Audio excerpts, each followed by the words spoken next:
Welcome to the iNetrepreneur Radio Show. We are so honored to bring you your host, the ultimate celebritypreneur, connecting businesses and celebrities worldwide. Winner of the Networking Organization of the Year, best-selling author, magazine publisher, trainer, and owner and founder of Network Together and the iNetrepreneur Media Network from magazines, TV, and radio network. We're excited to bring you your host, Mr. Robert W. Jones.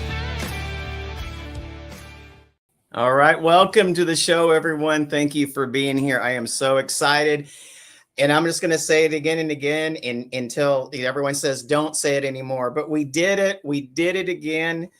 This book right here, The Art of Connection, 365 Days of Abundance, quote, became an international best-selling book in 6 different countries. I don't remember all the countries, but I know the United States and Canada were 2 of the countries, and we're all so excited. And not only did this book go international bestseller with all of our authors, and we have a couple of authors here today with us, this particular book also had an accompanying journal that became a national bestseller. So, when Hank and Kathleen come on, you're going to look at, 2 of our authors who have 2 more accolades to add to their belt because their achievements are sky high, so high could probably get to the moon. So at any rate, I am so glad they're here today. I am excited about this book. And I just want to show everyone, if you want to learn more about this book, you can go to 365daysofabundance.com. That's 365daysofabundance.com to learn more about this book, or go to mybook.to/Art of Connection 5. Yes, I'm doing some shameless plugs on that because it's how it pays the bills. It's how it pays the bills. So a little bit of a marketing there. Also, I want to let everyone know that you can also go to Amazon. We have our journal book there. Just take a snapshot of that. I don't know how anyone else, gets the message across, but there's the journal on Amazon and also, our book. So I'm really excited about both those things. We love your likes, so go to Facebook /iNetrepreneur Radio, iNetrepreneur Radio. And we're going to be changing that back to Network Together because even I can't say it, nor can I spell it very well. So it's going to be, we're going to be using Network Together, everyone, because we can spell that. And I can give out my email with confidence of knowing that most people could spell network and together and put .net after that. So also like us on YouTube, same thing, youtube.com/iNetrepreneur Radio. We love your likes. Please bookmark us. So anytime the show comes on, you will be notified. Also, we have a couple of magazines. We are back in the publishing business. We're looking for more sponsors and more contributors for iNetrepreneur Network Magazine and the contemporarywomen.com. We have a list of 50,000 people in our subscription. We're so happy about that. And we're going to be unveiling in this next quarter our 3rd magazine.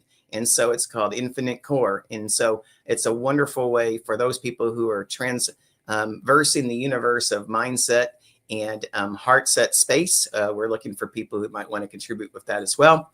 Also, we have chapter events, author classes, pop-up events, radio shows. I don't know. I mean, my cousin Vinny's birthday, just go to ntevents.net. That's ntevents.net. We have over 1,000 meetings and events to go, get connected with other people, create collaborations, have conversations. And so I'm really excited about that. And so, but even more exciting is I'm really happy to bring one of my favorite people to the show. I've seen her grow so tremendously over the last 3.5 years that we've known each other. And I'm bringing to the show the one, the incredible, the Kathleen Edinger. Hi, Kathleen.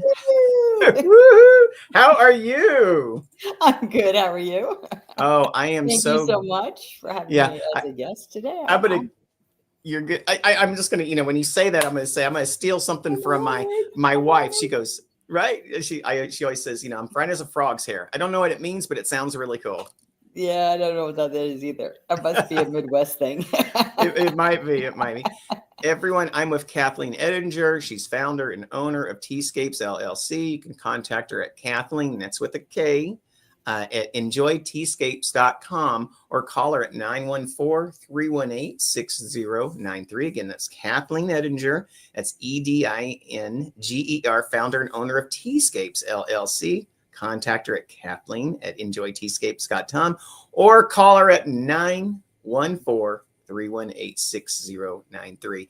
And Kathleen, you know why I say that over and over again? Because there's a bunch of transcribers that take all of the audio that we produce here, all that content, and puts them in transcribed words. And so I want to make sure when people hear you that they can find you. Because if I don't say who you are, guess what? They're going to be like, I might want some tea, you know? So, that's fantastic. Thank you.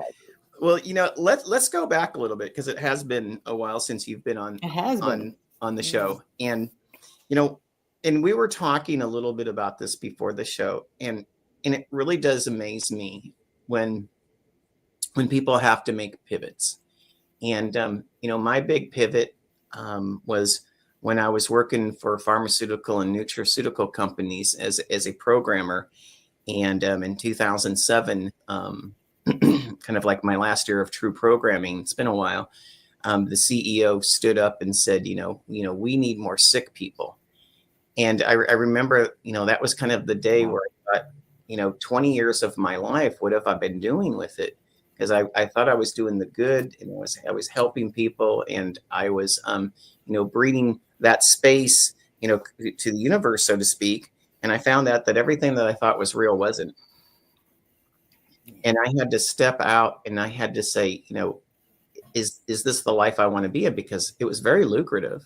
You know, I did very well, and I loved my lifestyle, but I didn't love my life. And everyone has a different reason to pivot. And for some, you know, I've talked about, you were a physical therapist for many years, but you retired from physical therapy to, like I said, you were either, you know, extremely crazy or extremely brave to go from really physical therapy into a whole nother modality. And that is the self-care space. And one of the modalities that you use, I guess modalities would be tea. You know, tell us, you know, how did this woman of so many years retire from physical therapy to say, you know what, I'm just going to wake up one day and just start with tea? Yeah, I don't know, crazy or brave. You're right. So maybe it's a combination of the two of them. It's interesting because I had two sons at the time. I still do. They're adults now. One was in middle school. The other one was in elementary school. And I just found myself, my husband and I were basically flipping a coin. Who was going to take stay home when one of our children were sick? Who was going to, you know, take them to soccer? Who was going, and it just became this very stressful situation that I was like, you know, something, you know, one of us needs to do this. And at that point I needed a change. I wanted a change. You know, the healthcare industry had shifted, like you know, what your boss said, you need more sick people. Well, we had plenty of sick people for physical therapy, but the system itself just wasn't working the way I wanted it to work for me to be able to provide the care that I needed for my patients. It just, I felt like it became more about paperwork than actually about the care of the patient. And so there was a lot of decisions that went into that. And we had said this before we started the show, was there is a shelf life for physical therapists.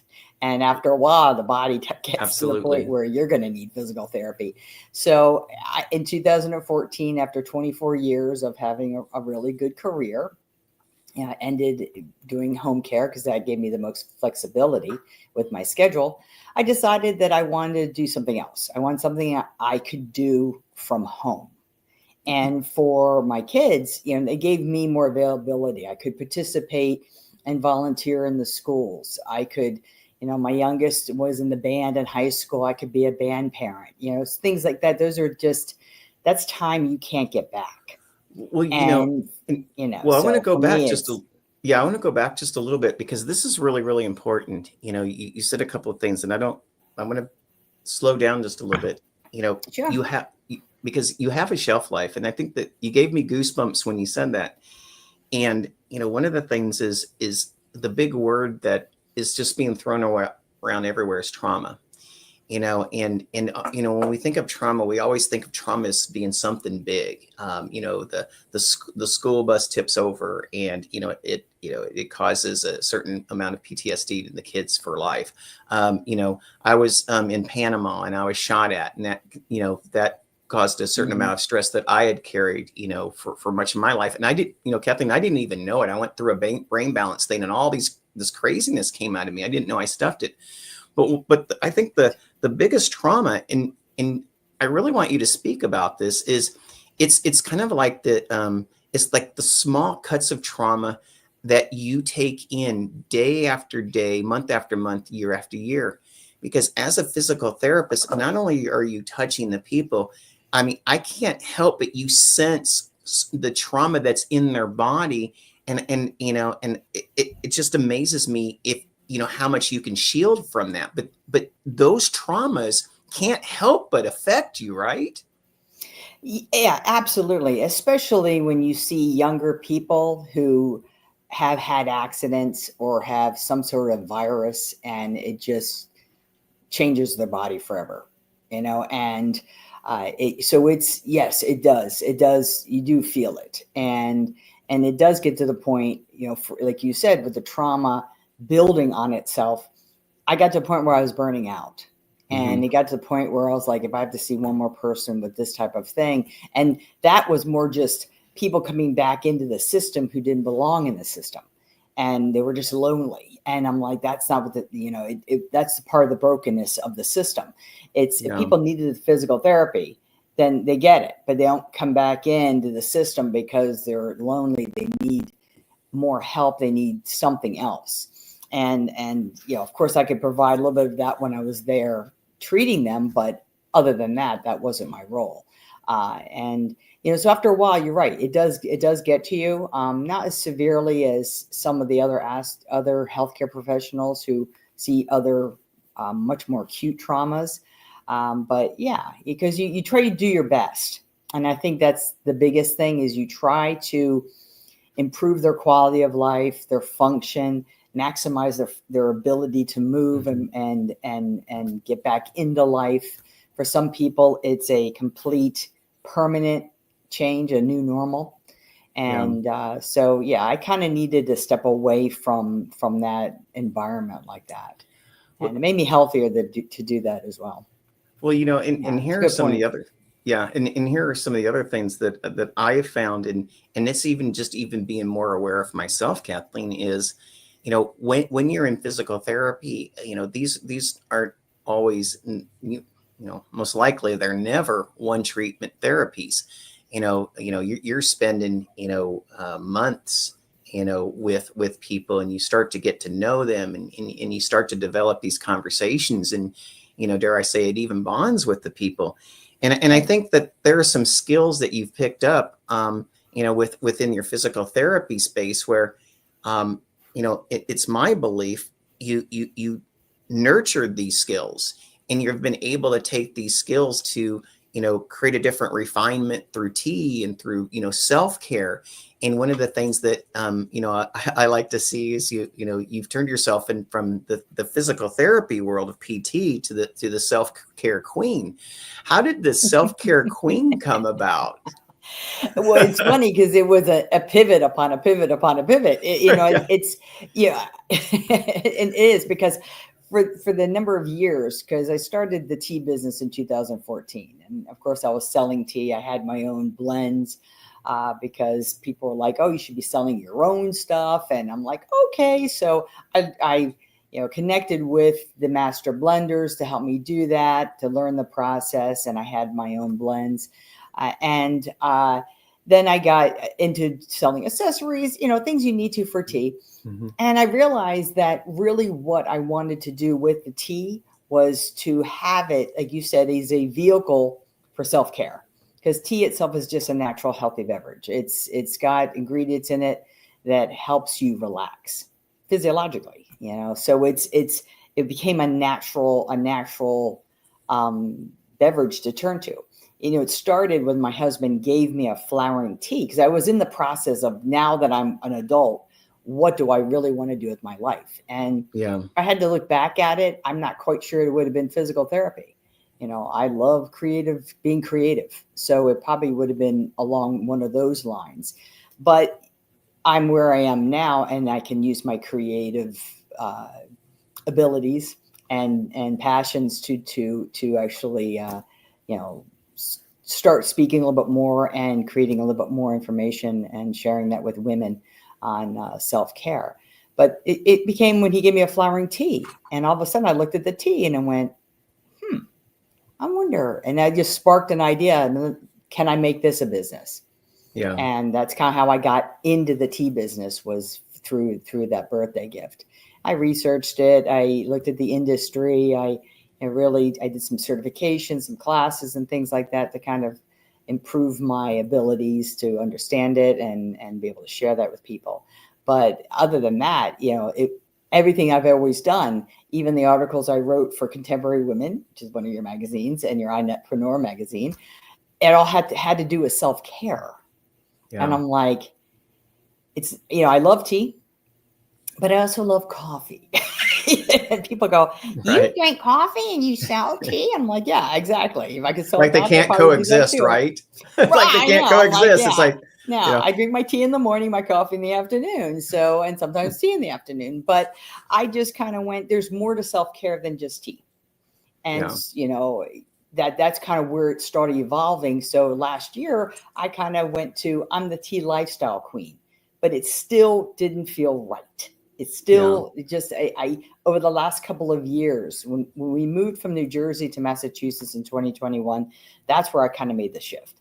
I did have a tea bar, an actual location where people could come and drink tea and heal, celebrate, mourn. We've had people use that space for whatever they needed it for. And then right. So it turned out to be a very beautiful, beautiful space for many people. As soon as you walked in, beautiful music, relaxing, you disconnected as soon as you walked through the door. And, and I wanted to create something like that after visiting a tea room actually in New York City. And, so I want people to be able to have that anytime they want. You can have it in your own space. You can have it at work, whatever it might be. You can have your self-care moment. And that's kind of where it's now evolved, where I'm really a self-care queen. I want to share with women who are 30 and over, at least, because that's when you hit that age of 30, you kind of go, what do I do with my life? That you need to take care of yourself. Some women at that age are becoming new mothers. Some are working a lot, wherever you are in your stage, wherever you are, in whatever season you're in, self-care has got to be an important part of it. It's not selfish. It's really important for healthcare. And people realize that. Something else that I've really thought of about, coffee and then about tea is, in a way, it reminds me of like dogs and cats. And how I'm saying that is I look at tea as something that's much more personal than coffee. The way that coffee's made. I mean, you have a Keurig, or you have a standard coffee pot. It runs through there. You put it all together, then you walk away. Then it's done. It beeps. You come back to it. But tea, in many ways, there's a certain amount of creativity that you can use with it, and depending on how hot the water is, what type of tea you're using, how much you want to steep the tea, the way that you hold the cup and drink. Sometimes we have a saucer. It's almost like, when it comes to tea, there's some natural tendencies in utilizing tea that actually causes a person to kind of create more space for themselves, to kind of slow down for themselves, to maybe, enjoy a time in a way that's different than coffee. Because, when it comes to, at least with the hot tea, I'll put hot coffee in my mug and I'm out the door and I'm to my next appointment. I really don't do that with tea. It seemed like almost like, it's a physical thing or a mental thing, or I don't know, a spiritual thing. but I treat tea so differently. And I think that that's why tea is such an interesting, part of your process in self-care. Mhm. Tell me if you see some of those things, when it concerns tea versus coffee, as well. I do. It's tea is consumed. It's the second most consumed beverage in the world, second to water. So it is integrated into so many cultures throughout the entire world, and most people don't even realize that. It grows all over the world. So most people think China and Japan, and yes, those are two very prominent countries where it has its, pretty much China's where it has its roots, its birth of tea is there. But it can also be said with green tea, with the Buddhist monks drinking it, Yeah. and people not realizing that tea itself, it has L-theanine, which is an ingredient that helps you relax, but also stay alert at the same time. That's why the monks will drink it, because they can have this meditative state, but still be alert. And it allows them to be able to meditate for long periods of time. So there are some natural ingredients in tea that don't exist in coffee. And it's the process too, especially if you use loose leaf tea versus just using a tea bag, because there's a whole different mentality with that too. Is sometimes people will do it like you did. They'll throw a tea bag in there, hot water, and walk out the door. But if you actually slow down enough to make it a mindful practice, it can be really beautiful. If you have your tea kettle going, and then you put your leaves in the teacup, and you're looking at the leaves, and it does give you that moment to just kind of go, okay, just breathe, let's exhale. And you can easily make it a meditative process without it taking a lot of time. Yeah. That's it. And, That's the beauty of it. and one of the things that I look about, I always bring it back to entrepreneurs. Entrepreneurs, what do they want more of? Kind of space to clear their mind. How can you have clarity if it's always cluttered? The other place that, they're always fighting against is stress. There's always so many stressors that they have in their life. And, for me, a part of the meditative state, you opened it with the Buddha monks. And, I believe that everyone needs a little bit of meditative state every day from keeping us going cuckoo, and True. and so, as an entrepreneur, as someone who needs to, reduce stress and, have more focus, create more clarity, what would you recommend? What would the practices be for someone like me, a busy entrepreneur who never feels like they have enough time? And then, how am I going to, work that into my day, which seems to be taxed with time already? Well, I mean, are you talking regarding tea or just in general?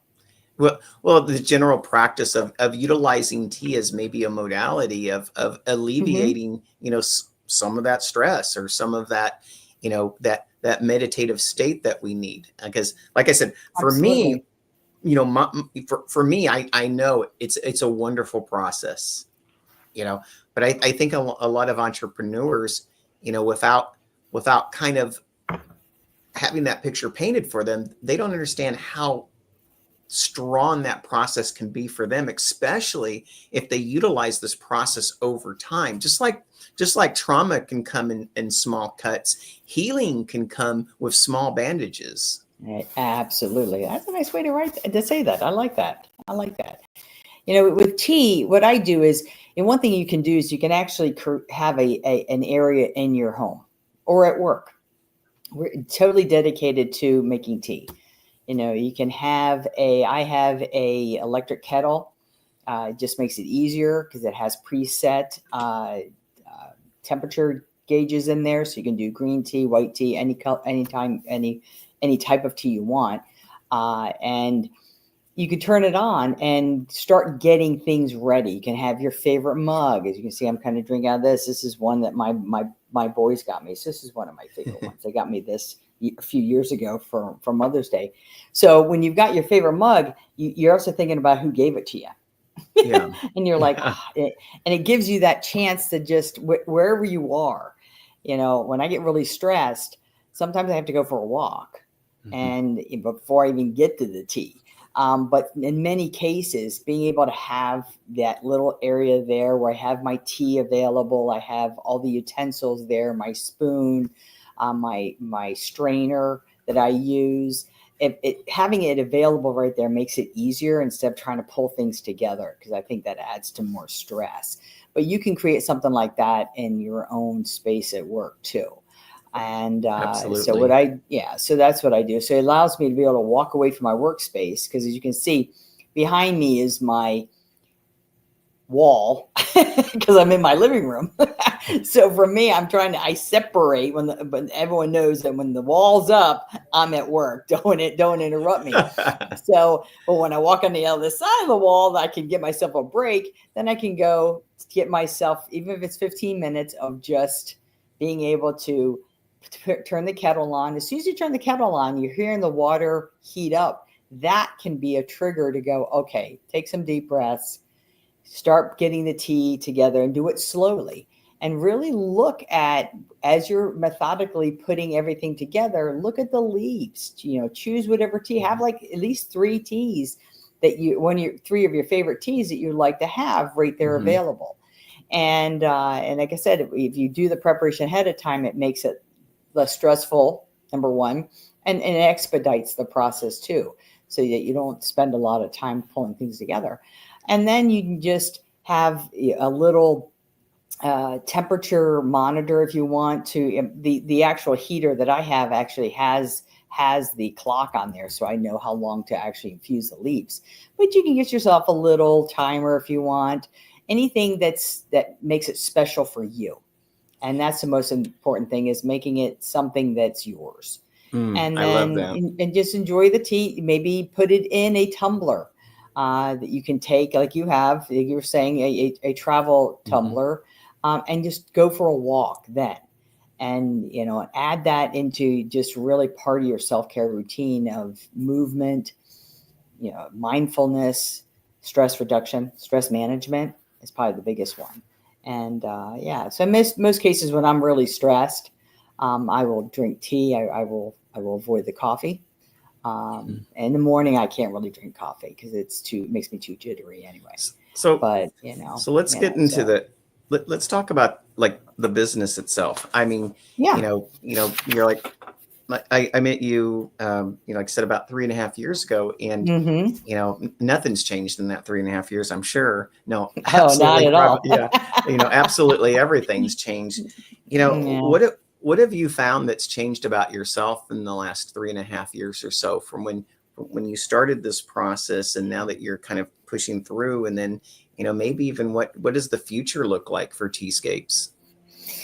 Well, TeaScapes is going to be taking on now much more of a self-care focus, and not so much tea focused. I am phasing out my tea line just because it's going to be easier for me not to hang on to that and worry about storing it and everything else. I'm looking at actually forming affiliate partnerships with other tea companies throughout the country, and being able to showcase them, let people know what's out there. Because most people don't even know that tea grows here in the United States. And so there's several tea gardens that I want to be able to visit. So part of what I'm doing is, again, phasing that out. I'll be selling accessories. I'll be selling things like that right now, but really focusing on letting other people know what's out there, and serving as a resource for tea and anything self-care. And I just recently relaunched my YouTube channel, so I'm working on that, working on the process of doing my videos. And what I'm doing right now is the videos that are up there now are enjoy the moment experiences. And my channel is Enjoy the Moment Lifestyle. So I even shifted the title, because that's really what I want you to do, is whatever you're doing at that time is enjoy that moment.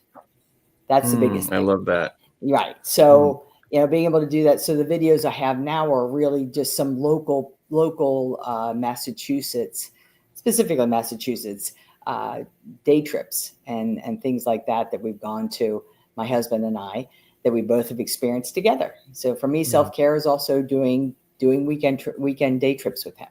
So that's one thing of self-care for me, is doing some couple time. And and then the rest of it will be expanding into doing product demonstration and education, sharing those types of resources, as well as the travel vlogging is going to be a big one for me, is traveling all over the United States, sharing that world of tea, self-care, coffee, whatever it might be. It's to me, I guess self-care can be anything. It can be a walk in the park. It can be a day trip. It can be, going to the beach, going to the mountains, whatever it is for you, whatever your lifestyle. Everyone has their self-care routine. And if they don't, they should have something where they can really step away from that chaos. My last question of this segment, Sure. and something. So with your time in TeaScapes, enjoying this kind of new renaissance. You're in that second act, I like to say. I like that. And learning, learning so much about yourself and bringing, I think, a lot of joy to a lot of people who actually embrace what you do. What's the biggest surprise you found, either about yourself or your business in the last 3.5 years or so, that you're just like, I never knew, or this is amazing, or I'm glad I did this, or boy, I need to do more of that. What's the biggest surprise you've had over this time frame? Biggest surprise for me, it's more just realizing that where I wanted to go with self-care, I've been doing it all along. It's not like, oh, I want to do self-care. Well, I've been doing that all along. I just didn't call it self-care. And so I was having trouble putting names to what I do. And people go, oh, so you sell tea. You're a tea lady. I'm like, no, I'm not. It's really, I'm using tea as a vehicle. And I was having trouble getting people to understand that. And so for me, it's just point blank self-care. That's all it is. And I want, like I said, I want women who are younger to start thinking about that and not wait until I just turned 60 a few weeks ago, last month actually, and go, gee willikers, what happened? Right. A few years ago, my older brother had a heart attack. He's 7 years older than I am. And that was a wake-up call. I was like, wow, and I'm not going down a great path right now. And so a few years ago, when I wasn't as healthy as I should have been, I kind of went, okay, I need to really make some changes. And I have. And that has only spurred me more onto empowering women to really take care of themselves. It's not a badge of honor to make yourself so sick and that you can't function anymore. And right. We're natural nurturers. You know that with your wife, with Sean, she's a nurturer. That's natural and that's okay. It's only a problem when everyone else's concerns become more important in your health. And for me, it's almost like I want to make self-care the new healthcare. And it's kind of become full circle for me as a physical Keep therapist. that one. Self-care is the new health care. And it's your care. And so it is. And it is. And then it's self-care in a cup with tea. Oh my goodness. Everyone, yes, it is. See? Yeah, I'm on the outside, so full of quotes.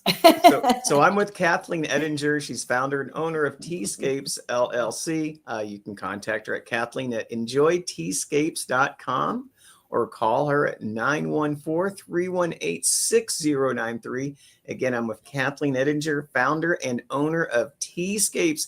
Kathleen, thank you for providing just a little bit of care in a teapot for us today. You got it. Thank you, Robert. You are welcome. Pleasure. Let's enjoy, next time, let's enjoy a little tea together. I think we might even be able to do that. I have my tea. Where's your tea, Robert? I know. It's a water bottle. I know. It's a water bottle. I would even say you can have coffee too. I'm good with that. I will take that. And stay on. And I'm going to bring you on here in a little bit. So I'm awesome. Thank you, Robert. Bring you back on. Thank you.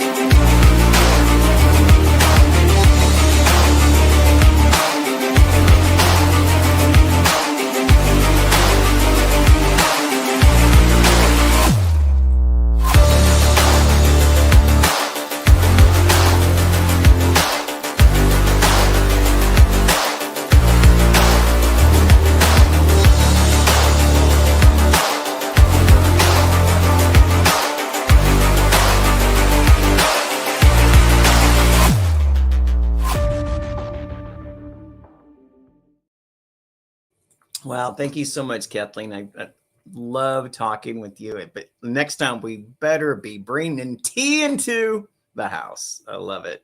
Oh, and my next guest, I'm bringing him on right now. Hank, how are you? You've been Hey, I'm patiently great, man. waiting. Yes, thank you. Hey, it was interesting. I learned a lot about tea I never knew before. So, Kathleen really enlightened me on that subject. Yeah, I mean, I love it when we talk about the white tea, the black tea, the green tea. I don't know. There might be some colors out there I don't even know. I mean, she knows so much about tea, and it's like every time you're right. I learn a little bit more, and she really has become the true expert of who she is and what she does. And I love seeing this transformation because I've known her 3.5 years now. But everyone, I'm with Hank Longo. He's the founder and owner of SOAR, SOAR Education. You can contact him at hank@soareducation.com. That's Hank at soareducation.com, or call him at 863-604-3860. That's 863-604-3860. Hank, I am so happy you're on the show today. And I'm going to kind of start with a little bit of direction, a little bit different direction with you. You haven't been on the show before, but you got to see how Kathleen and I get to jibe back and forth. And with you, you have such an amazing, accomplished career, and you're just, you're kind of like that crazy guy that, you must have had ADHD. That's all I can think of. Yeah, I think I still do. Yeah, you might still do. I mean, I was like, oh my gosh, I'm reading through this, and I felt like I wasn't reading an actual bio. I felt like I was reading someone's novel, and so for a motion picture. But really, let's go back to the beginning. Where were you born? What was family life like? Were both your parents involved? What was that like? Maybe what school? Tell us about your interest as a child growing up, and maybe some of this ADHD will come out. Yeah, well, so I was born in New York, lived on Long Island. My dad was an FBI agent, and my mom was a school teacher. And the one thing I remember about my childhood living on Long Island is that in the spring and the summer, stickball was the game to play. And you'd get the guys in the neighborhood to come out. You'd play in the street out in front of your house with a red rubber ball and a broom handle or some kind of stick to hit the ball with. And I can remember, like, when I was 6 years old, we moved from New York to Michigan because my dad was promoted to being the director of the FBI bureau in Pontiac. And so in the summers, I'd play stickball. And I mean, when I was 5, 6 years old, I'd be wandering around. I'd go visit my grandmother. I'd go down to school, pick up a stickball game because you could play with 2 kids. They had a box drawn on the brick wall of the school so that you could play. And I mean, I'd go home, I'd be playing stickball with guys in high school, and I still can vividly see me hitting that red ball all the way down the street. And that summer, I moved to Michigan, and we're out in the country, and no stickball. It was going to be my first year with Babe Ruth Little League, and that dream just flew out the window. And now I'm living in Michigan, out in the country, and they played softball, but not baseball. And it was like, I'm the new kid with the funny accent. And oh my gosh. It was the next summer that my neighbor, a principal at our school, Mr. Arson, taught me how to water ski. And we lived on a lake, and it was just beautiful. The childhood I had outside was just amazing, and room for a lot of creativity. We lived on a big hill with lakes all around it. It's like a ski resort almost, that hill. Chief Pontiac used to go up on the hill for a lookout. And there were just woods and orchards, and it was just an amazing atmosphere to grow up in. Well, I can't imagine like the change. I'm out here in Arizona. That's where I am right now. I grew up in Texas, and there's a big difference between Texas and Arizona. but I can imagine there's even more of a difference between going from New York, I mean, which really is the heartbeat for many things, even with Long Island there, and then going out to Michigan. I mean, you're really, that's the Midwest. I mean, the cities are different. To you, they all talk different. You're not the one who talks different. Yeah, exactly. They're the ones that are going to have to adhere to how you are. And, you're a New Yorker. Come on. These are Michigan people, but you found your place in there. And, and it appears like you enjoyed school. You had some great instructors in your secondary education. And, tell us, maybe about one of them. Like, did you have a mentor in addition to maybe? Yeah, Mr. Kaminskis. I love to write. In fact, I got my minor in college was English. I had a speech major, and I love to write. And he encouraged me to keep writing. And he saw a talent in me for writing, which was encouraging. So as I got to college, I started writing more. Kind of started off with writing a lot of poetry. Then I got into writing.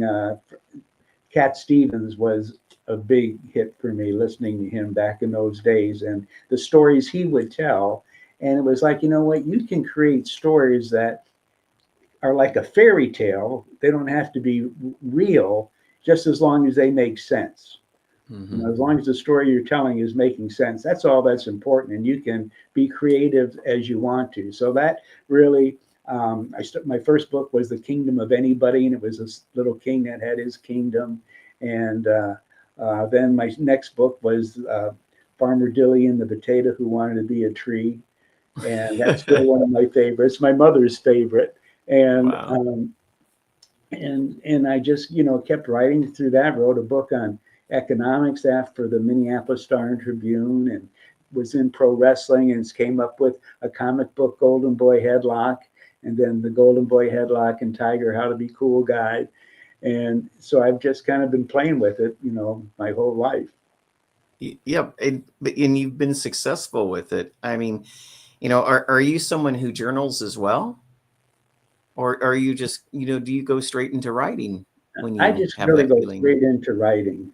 And my thing about writing, if you're going to write a book or you're going to write a story, it's just write. You don't have to write chapter 1, then write chapter 2 and chapter 3. Just write. And then after it's all going to come together sooner or later. Once you get all of the thought out of your, the vision out of your head and onto the paper, it'll all come together.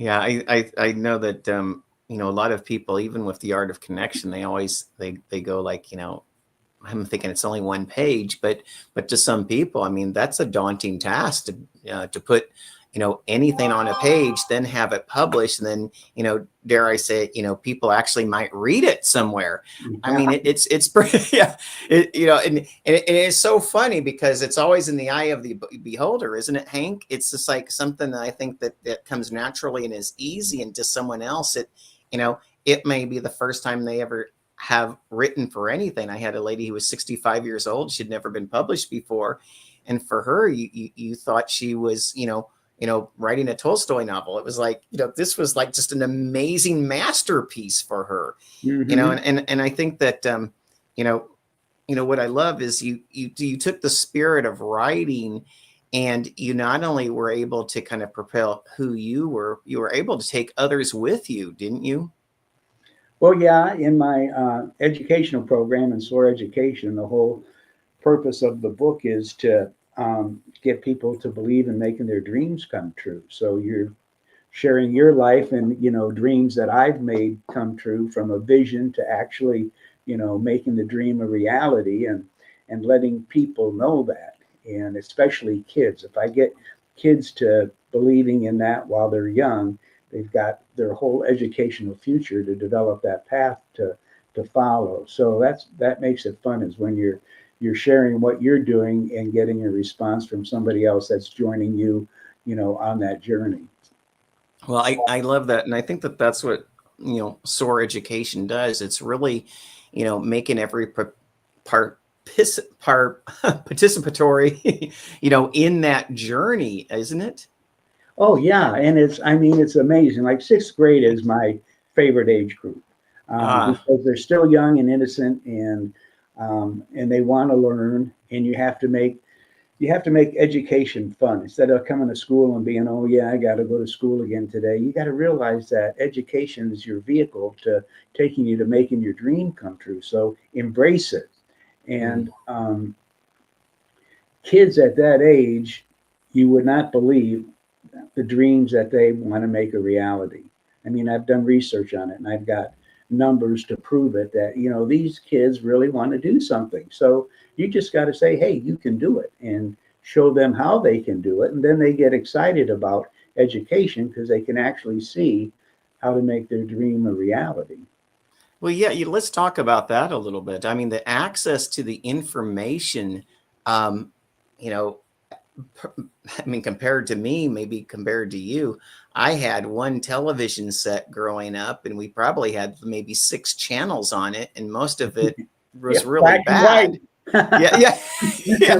I mean, I still remember having the televisions with bunny ears. You know, if I was to tell my kids what bunny, they have no idea what bunny ears. And then exactly.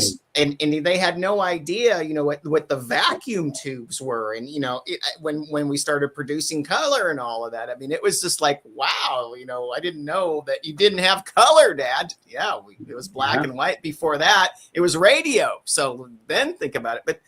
But, you know, kids do have so much access to so many beautiful and wonderful things, and we'll keep it in that space, you know, that we did not have. Yeah. Go ahead. This is the neat thing. I'll give you perfectly. This is like one of my favorite examples of what technology and the quickness of information that you can get.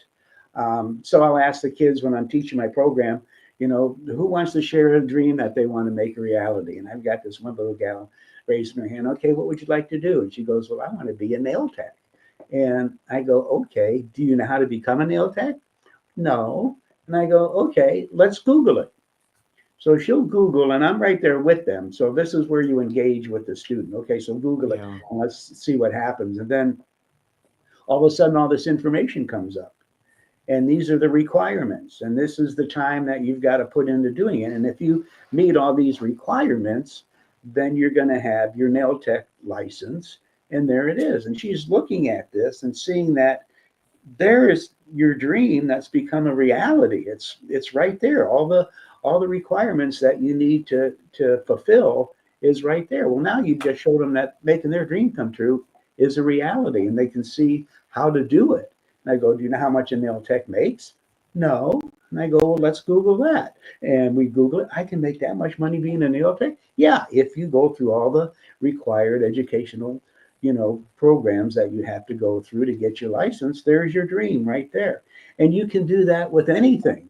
And that's what's so amazing about how we can get information these days is you can pick up anything and, you know, find out how to do it. Yeah, I think that's what's really incredible about right now. I think in some ways, you know, we had it good because we had to imagine a lot of the things that we wanted to do. We had to, you know, create things in a different manner. But I also think, you know, with kids nowadays, it's allowing them to create insights at a much earlier age than I ever would have thought of. I mean, you know, that access, I think, also helps in certain ways create a different type of intelligence than maybe you and I, you know, have had to, you know, grow up in and with. You know, I remember with me, you know, we'd had the green board, you know, and it was the chalk, and it was, you know, having pieces of paper, and it was, you know, memorizing, and it was, you know, all these things. So much of it was so programmed. And now I feel like there's more of a free-flowing process for these kids. Wouldn't you agree? Yeah, I mean, if you wanted to learn something about something, you either went to the library and did the research in the library, or you had the Encyclopedia Britannicas that you would go through and get information. So you really had to go find the materials to get the information. It took more of an effort, whereas now here we are sitting on this computer, and you can just, you know, type in, I'm looking for this or I'm looking for that, and boom, there it is automatically, which makes it very easy to learn, and to learn about things that you never thought about learning real easy as well. Mm. So when it comes to your kids, you offer programs through SOAR. Could you tell us a little bit about what those programs look like, and maybe even what inspired you, to create these programs for kids? I mean, because come on, you were with Kurt Hennig. How can you not stay with Kurt Hennig? Pro wrestler, the Mr. Perfect. Yeah, right. Yeah, I was in pro wrestling for a while. I made all his wrestling outfits, and so I was involved. I was a ring announcer and a commissioner here in Florida, and it's a different world with these guys, I'll tell you. But what really inspired me was my best friend was a national water ski champion that I trained with, and he had two twin daughters. And when they were like 6 years old, he quit skiing and devoted all his time to teaching them to ski, and primarily focused on trick skiing. So tricks in tournament water skiing, there's slalom, tricking, and jumps. And tricking is like the gymnastics of the water ski events. You do spins, you do flips, you do all these aerial moves. It's become so crazy with what these talented skiers are doing. But by the time these girls were teenagers, they were the two best women trick skiers in the world. And it really amazed me that at such a young age, they were skiing on such a big platform and the most pressure you could imagine in a situation. And they're cruising through and setting world records. They won everything: Worlds, Masters, National, US Opens.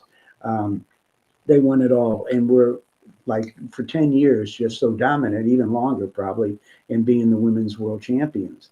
And another example of that is watch the women's gymnastics in the Olympics.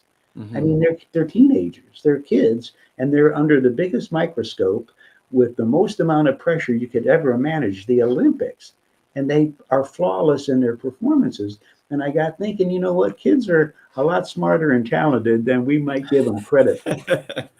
I would agree. They could be the world champions, whooping everybody, big, tall, however.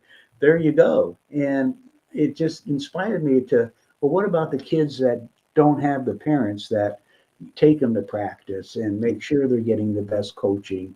And here they've got this talent, no matter what it could be, that isn't getting advanced or unleashed, I should say.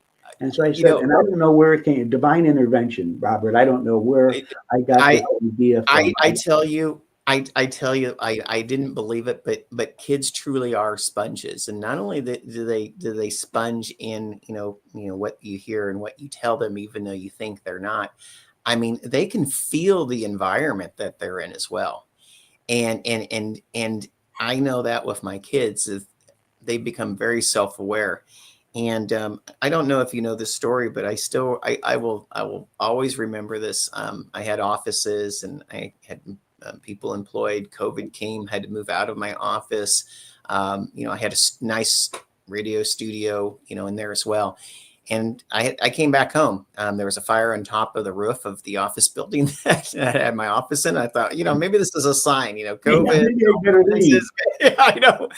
And so I'm hearing, and one day my older son, Troy, he comes walking across and he goes, "Dad, you old people got it all wrong."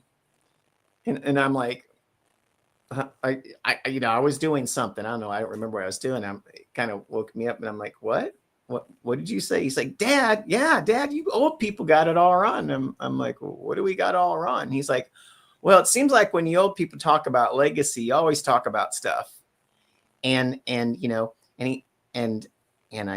I was like, well, tell me more. He's like, yeah, it seems like you always talk about stuff. And he's like, shouldn't you talk about knowledge? Because he goes, they can always take your stuff, but they can't take your knowledge. And so I asked, and so he actually, in the second book, I wasn't smart enough to get him in the first book, right? But I got him in the second book and he wrote that story. And, when I left the corporate world and when I was, after my computing career, we fell on, he was there and we fell on hard times. And he said, Dad, if you didn't have the knowledge and wherewithal, to get through this, we would never be able to attain anything again. And he said, it wasn't what you had, it's what you were, had the knowledge of getting what you had back. And so I still remember him saying that, and he wrote about that. And I thought to myself, you know, these kids, we may not think they're aware, but they're there and they are aware. And they do pick up on parents. They do pick up on the people that they're surrounded by, and what they're programmed into listening and reading, and the schools that they go to, and the sharpness of the characters around them. They all go into a very accelerated nurturing effect to their natural talented gifts. And that's what I see that you do, Hank, is you create that space of freedom where, you know, you help them learn how to get their pathways created for themselves. And you're teaching them to do that for themselves because, quite frankly, they don't need to rely on as many things as possible, because they have more things to embrace, and they get to pick and choose what they want to secure their future. And I think a lot of that's what you do with SOAR Education, and that's what gets me so geeked having you on today. Oh, thank you. Well, the thing that I do so let me give you the breakdown of how the program works. Yes. Okay, so my philosophy is making a dream come true is like building a brick wall. You got to put down one brick next to the other, one on top of the other, row after row, until you use all the bricks and you have your completed wall.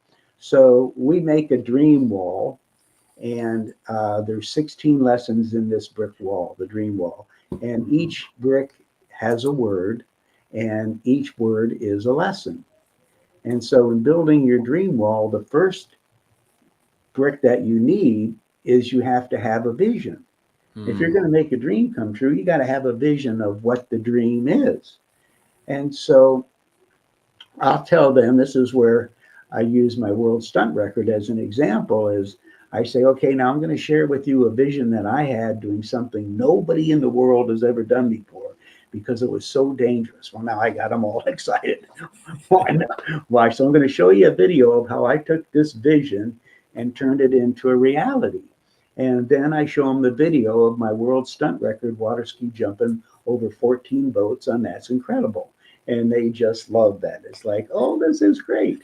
And I say, now there's the example where your dream can be anything. There's no boundaries here. There's no walls. You can have big dreams, little dreams, but there's no rules here. You dream whatever you want to dream of.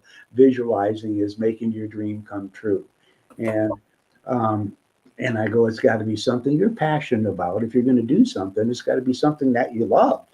If you're going to keep plugging away at it, and who doesn't want to wake up every day doing what they love to do? And in that process, I let them know that each one of them is special. You all have something special about you, which I call your incredibilism. And every one of you is special. And I'm telling you that. So you got to believe it, because when I tell you you're special, you're special. You don't let anybody say anything different. And if they do, have them come talk to me. And then I say, you got to believe in yourself. You got to believe in yourself and know that, hey, you're capable of doing whatever you dream of doing. And I know you're special. I believe in you. If I think you're special and believe in you, you do. And so then I take them to a chapter in my book that's got a contract that they have to sign, that, do you believe in yourself? I make them write yes on the little line there, and then sign their name and date it. I says, okay, now you got a contract to believe in yourself. And at this point, they believe that you're sincere about helping them.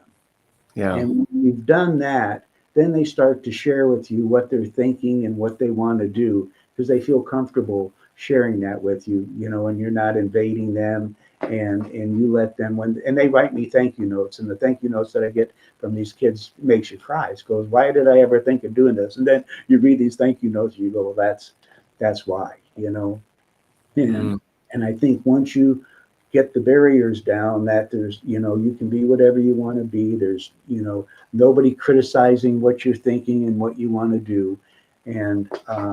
And that's when they get excited about education again. And let's make this fun. Let's see what happens here.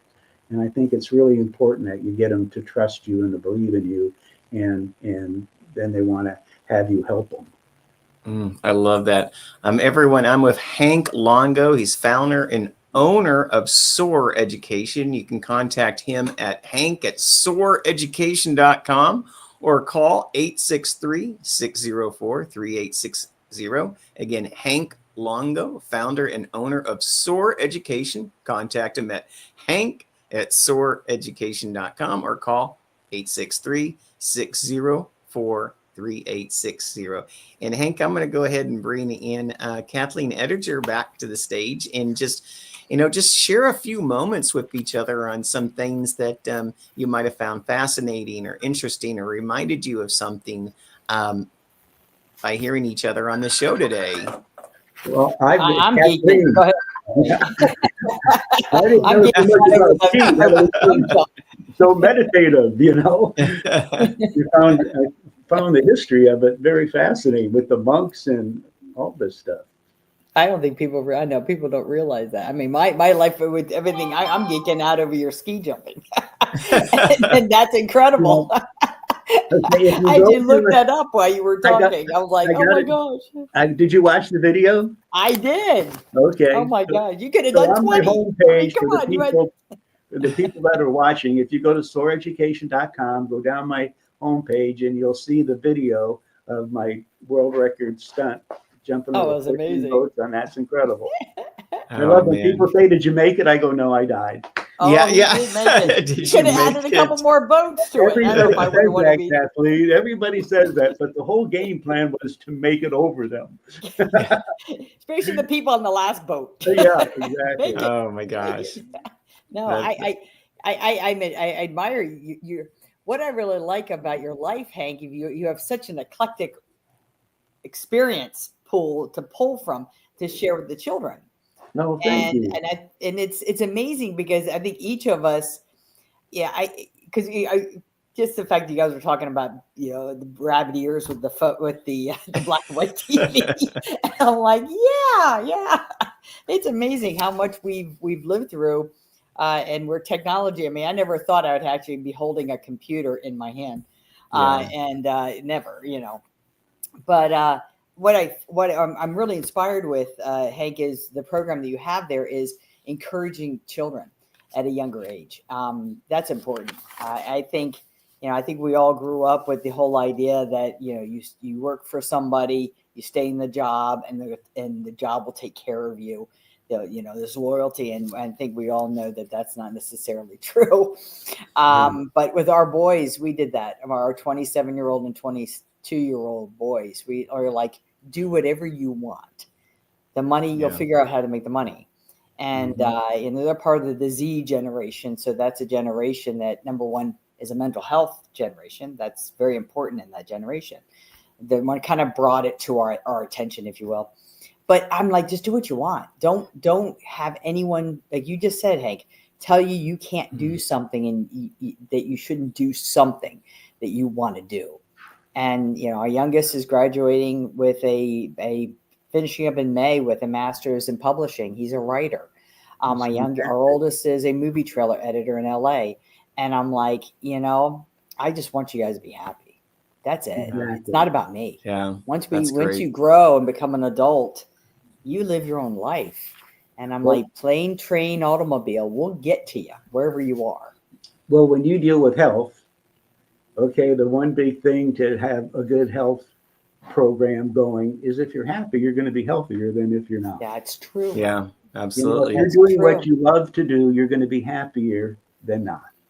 And you don't have the stress, you don't have the worry, in fact, you have the excitement and the encouragement. So you're energized versus, dragged down.